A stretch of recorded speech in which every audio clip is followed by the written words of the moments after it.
you all talked about spreading the wealth, spreading the benefits. Lady Cobham, I'll start with you. Do you think there was enough in this whole process, and especially in the last report, the one we've just had, talking about all the other stuff apart from Heathrow, talking about how you do spread that wealth, how you do develop the regions, how you do develop the other airports and rail links as well, which seems to be coming up a lot? Clearly their target was to address the third runway issue or a new runway in London. So it was always predominantly going to be about that.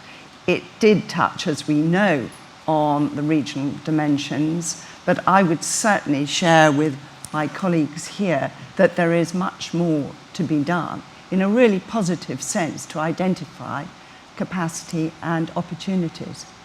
Now, Tim, you talked about targeted action from government. What does that mean in practical terms? What would you like to see a government doing, even in the budget coming up or beyond? I think we would like to see a real focus on delivering aspects of the Northern Powerhouse, the Trans-North network that's been spoken about.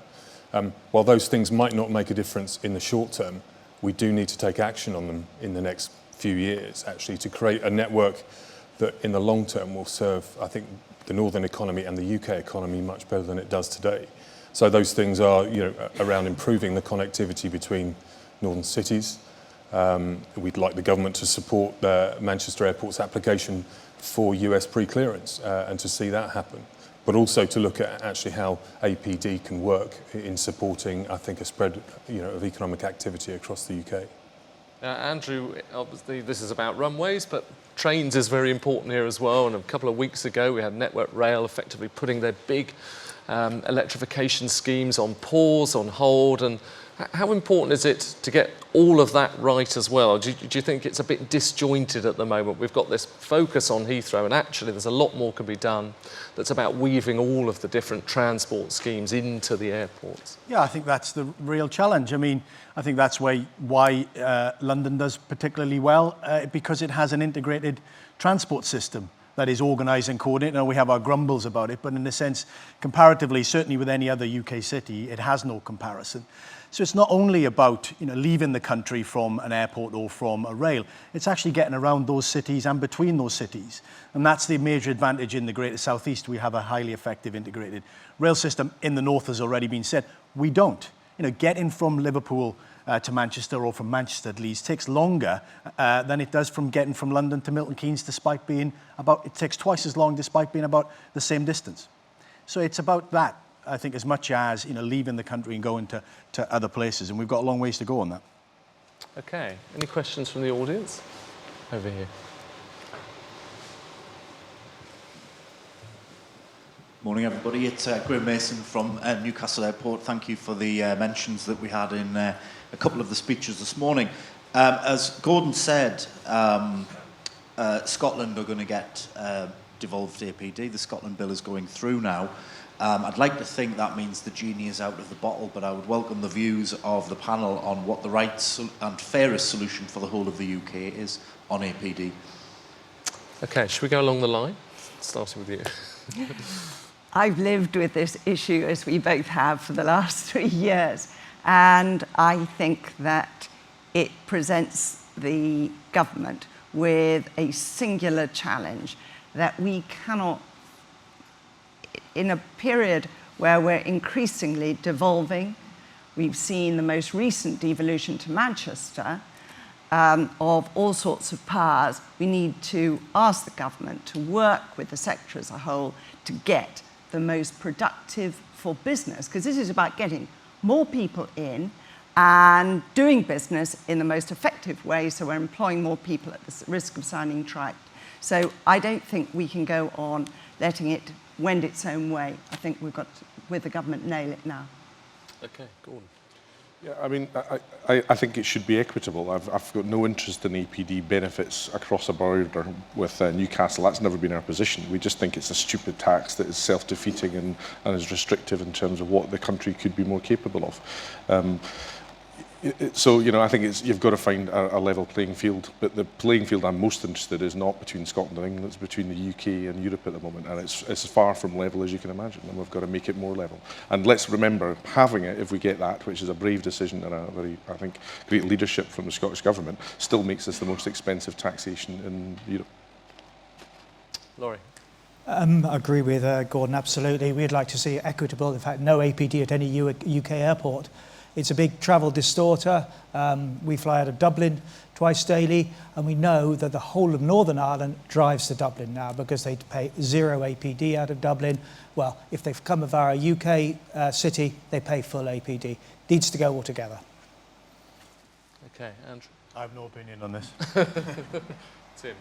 I would agree with the other comments that this needs to trigger a national review of how APD works, and I think you can do it on an intellectual basis, which I think would be the better basis, or actually you can wait and see what the empirical evidence shows and actually the boost that it probably is going to deliver to Scottish airports. Not because we think it'll take passengers out of our airport, but actually it will help them jump the queue in terms of the overall profitability of those services and the way that airlines run their networks these days, which is to look at a portfolio and the most profitable range of operations that they can build, and by cutting taxes that leaves more money with them and they'll be more profitable. Laurie, when we always talk about runways, it always tends to be a build it and they will come, but you run an airline, it doesn't work like that. Isn't it just the case that all the airlines want to go to Heathrow? So we can talk about boosting all the regional airports as much as we like, there just isn't the money in it for those airlines at the moment. We fly out of Heathrow 5 times a day with A380s. If there was more slots, we'd have more services, definitely. But we're great believers in Emirates. There is demand out of the regions, hence the success of Manchester, Birmingham, and the other points we fly to. So I think it needs to be... London and the South East need another runway for London, but the regions can continue to grow at the same time. And Gordon, what do airlines say to you when they're kind of talking about coming out of your airport? I mean, how sort of enthusiastic are they for the regional airports or even for Edinburgh? As I said in my presentation, it's all about the business case. So we've got to talk their language. If they can't see a route to profitability pretty quickly, 2 or 3 years at most, they're not going to come. So we're out there trying to talk their language, demonstrating why there's balanced flows, why you've got good inbounds. It's not just 5 million Scots, it's 7 billion other people in the world that may want to come and visit. I'm sure the UK regions can all say the same thing about getting, if you make it accessible, people will come more frequently. Business, education, all of these things are true. But at the end of the day, we're realistic. There is only certain markets that we can feasibly chase and have a strong business case for, but we've not run out of them yet. And in fact, as time progresses and as we get globalisation, there are always going to be more opportunities coming at us. So I think there's always scope for good, strong marketplaces, which define an opportunity for an airport to go out there and grab them. It's not true for every airport. I mean, there are lots of examples of failing airports. You've got to have the right market, the right reasons for people travelling to and from the region you serve. In Edinburgh, we're extremely lucky. We've got probably one of the strongest outside of London in terms of our scale, in terms of the demand that drives. Lady Conlon, you wanted to say something? Yes. At Visit England, I would say we're in the inspiration stakes. We don't talk to just Newcastle Airport. We talk with the destination organisation in Newcastle and Gateshead, so that we're really building the demand, the knowledge of these places. I mean, Edinburgh is probably as well known as anywhere outside London. When you look at Italy, think of how many parts of Italy we all know very well, and they have their own airports. We have to work much harder at actually, whether it's domestic visitors or inbound overseas visitors, whether it's holiday or business, getting people to know more about what the destinations, whether they're cities or countryside, around our great country have to offer. How do we do that then? Where do you need to spend the money? Or could the airports help? Could the airlines help? Yes, I think we're working increasingly better together. The destination organisations, which are always public-private sector, local government and the private sector in a destination, working with airports or indeed other transport providers. But we have to do much more PR, marketing, and this is where our triennial review of Visit England demonstrated that actually there is a real role for some public investment in terms of coordinating these people together to work on better recognition of places around the country. Andrew, is there a sense that this is a sort of London issue again? Do people get that the wealth spreads out, or do they just not trust it, not believe it? Well, there's a degree where people don't trust London, but that's, that's a century or millennia long.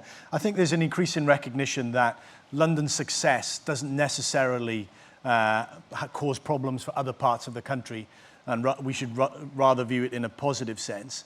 And I think there's an increasing recognition in our cities outside of London as to what really underpins the economic success of their places based on what we see elsewhere. And it's notable that, from my sense, increasingly conversations in Greater Manchester about how the airport is an economic asset.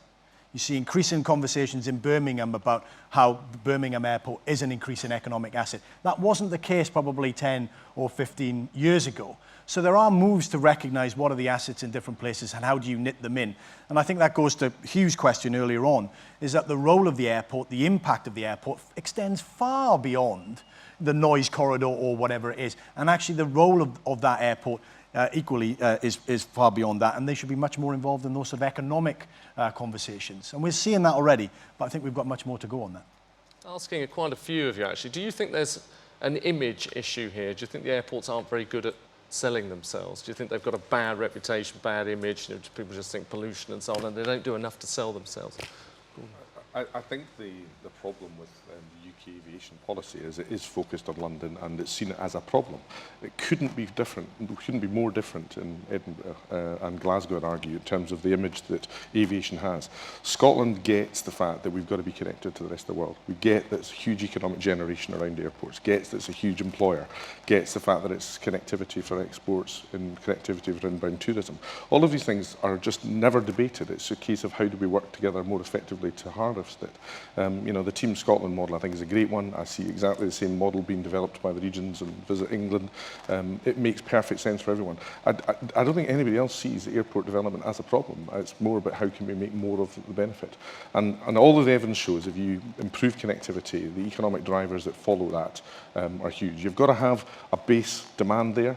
We heard about, people need a reason to travel. But once you've started it, once you've established that connectivity, the growth you can get over a short number of years is pretty spectacular. I mean, yeah, Tim, you do one up north, one up down south, I guess. So is there a difference, do you think, in the way people view it locally? I don't really perceive one. The point I was going to make was actually it's about partly getting the commercial model right with airlines and making sure that you've got a long-term framework which encourages them to grow and seek those opportunities, and in a sense incentivising and rewarding them to do that. And that's something that we've used at Manchester to great effect, and the airport's grown substantially over a period of difficult economic conditions over the last 5 years.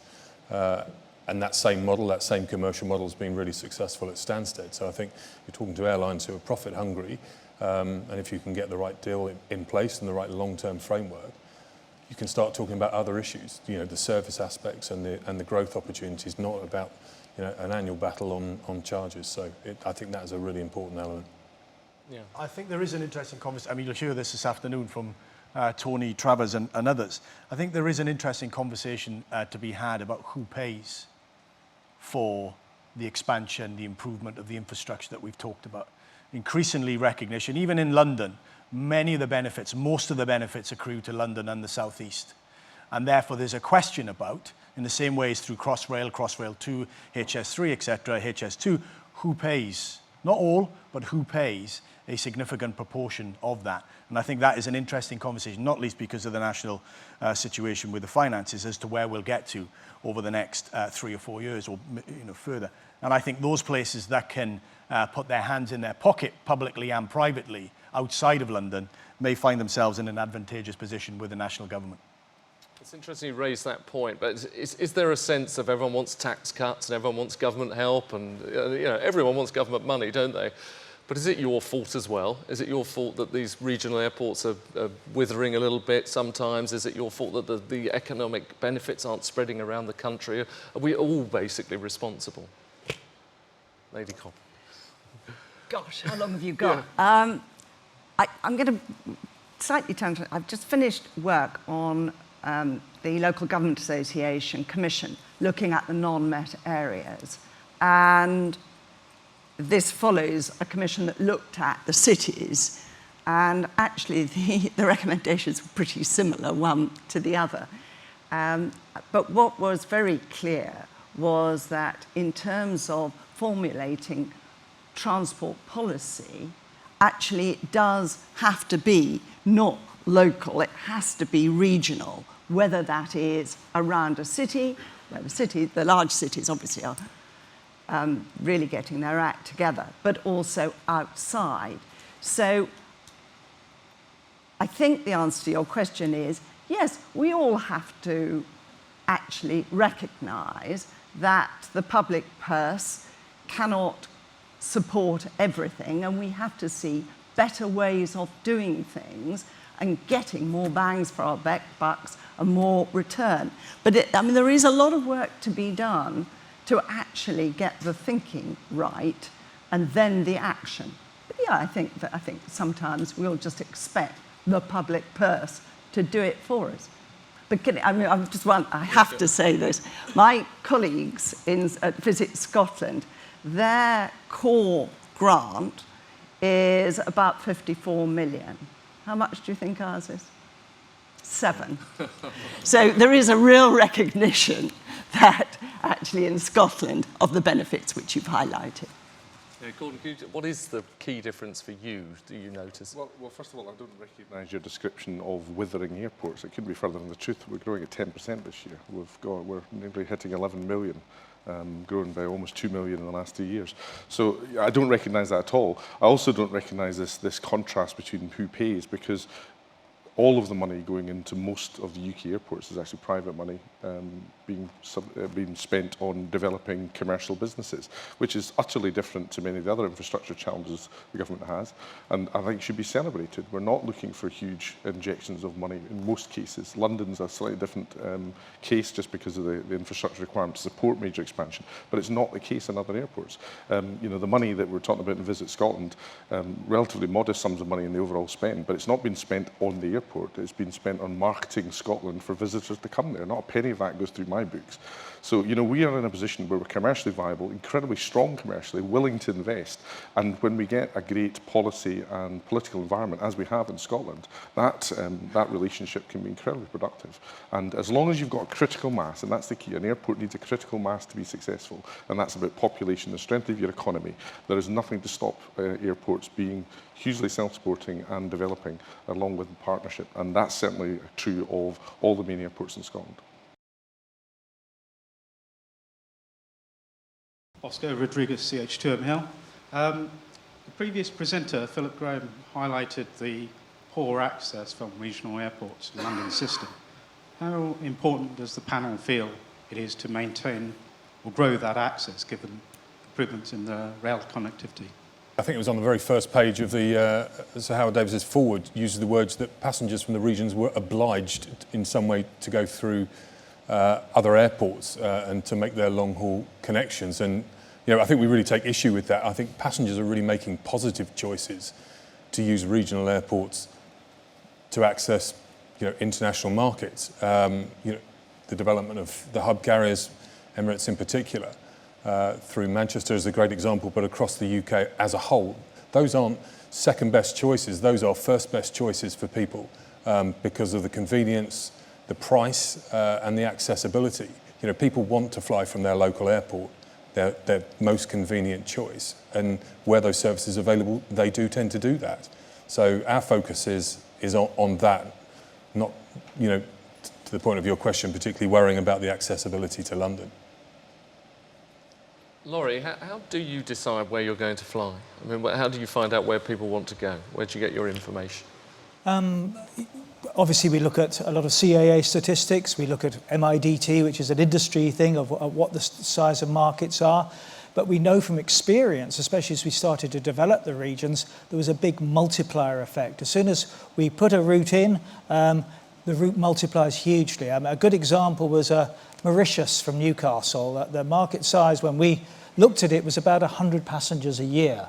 As soon as we put a decent connection in, offered a good connection, we carried about 4,000 passengers in the first year. So there's a big multiplier effect on that kind of route. And going back to the question, I have to agree that I think the people from the regions want to fly non-stop, if they possibly can, on a long-haul airline out of their regional airport. In terms of Emirates, we offer the fastest flying times to Australia, to Singapore, to Kuala Lumpur, to all these destinations, avoiding London. And that's what people often choose. Quicker way, easier and more convenient way to fly. Jock Lowe, Heathrow Hub again. It's really a combined question. Do any of you have long-haul routes that aren't already well established at Heathrow? In fact, Dubai, I think you've got 100, 200 flights a week from Heathrow. So do you need to establish the market, or at least establish the facts behind starting a new route from the regions, based to some extent on the market that's been driven by Heathrow? I don't think you've got any long-haul routes to anywhere that isn't, as I say, well served. But within that, I thought Laurie's point about inbound passengers was very, very important. More than half the people into Heathrow are inbound. Everywhere else, it's mainly outbound passengers. APD clearly has an impact on that, and we've talked about that. But what about visas and visa access? And have we looked, I mean, is there any chance that the Schengen visa can have a little attachment to it that says, well, for a couple of days you can go to UK as well? I feel I've lived with the visa problem probably quite as long as you have, and it's a constant battle with the Home Office wanting to keep and grow the restrictions, and other departments, including obviously our sponsoring department, the Culture Department, saying, but the opportunities actually, if you make the process simpler, are huge for these folk as well as for UK PLC. There are little baby steps. Some people would call them larger. I'm not sure I could. And our sister organisation, Visit Britain, do marketing around the world, are running a scheme which is nightmarishly complicated for free visas for Chinese visitors visiting outside London. I couldn't bore you with how difficult this is to run and monitor, but there is some recognition that actually there is still more to be done. And I think the answer to the people who are far more expert than I on Schengen, including you, people have tried and tried and tried, and it hasn't yet quite happened. Maybe address the first point about have we got anything unique outside of London? Well, no, but that wouldn't be a surprise because London's got a massive critical mass. It's the largest aviation market in the world. So you would never expect any of the regions to beat London to the punch in terms of offering destinations. But that's not the right question. The question is, why are these routes sustainable? What do they want to do? It's not because it's a second best to London, it's because people want to travel to and from Scotland. And actually, the proof of the pudding now is just because of the constraints of London, largely in capacity, but also about reducing connectivity because of that capacity constraint.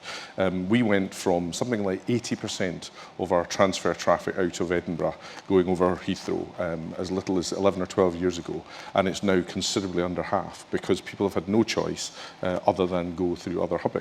In fact, if we look at the demand coming now, almost all of the new routes we've started in the last 2 years have got more inbound than outbound. And I think that's really telling. It's about making Scotland more connection. It has got a great opportunity to sell itself and all of the reasons I said, inbound tourism, education, business connectivity, you name it. It's all there to be had as long as we make it accessible. The Chinese market, although small numbers, has doubled every year for the last 5 years, inbound tourism into Scotland.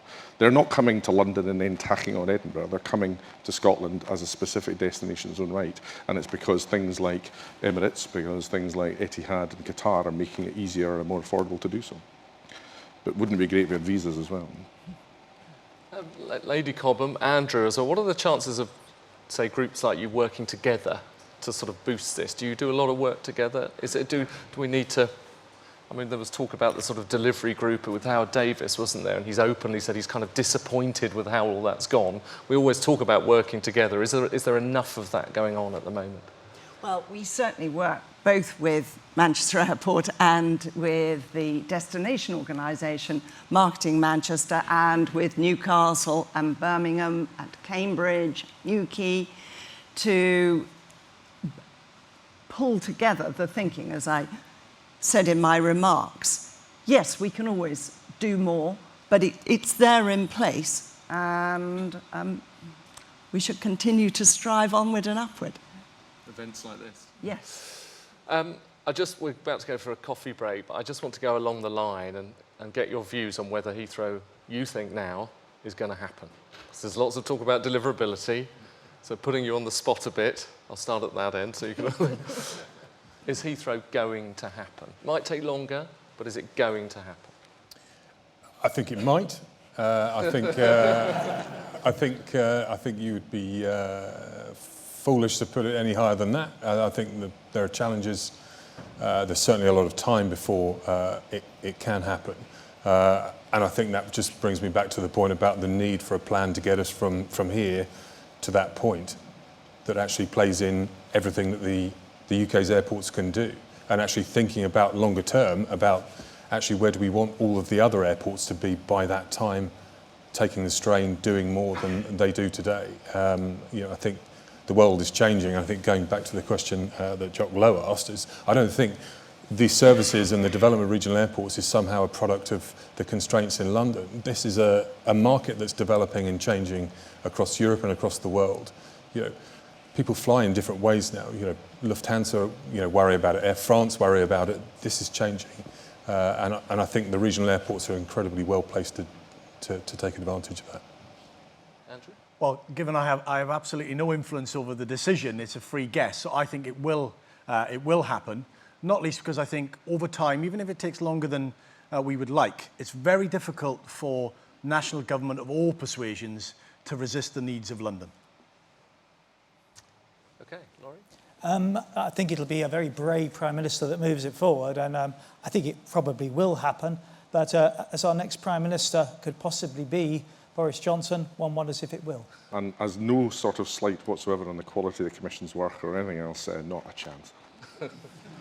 I'm going to borrow the earlier quote by Harold Wilson. I'm an optimist wearing my raincoat, and I'll put my head above the parapet. I think it will happen, and I hope not only that, but other expansion, carefully considered across the country, is vital as well. Great. Well, thank you very much for all of your inputs today. Really fascinating discussion.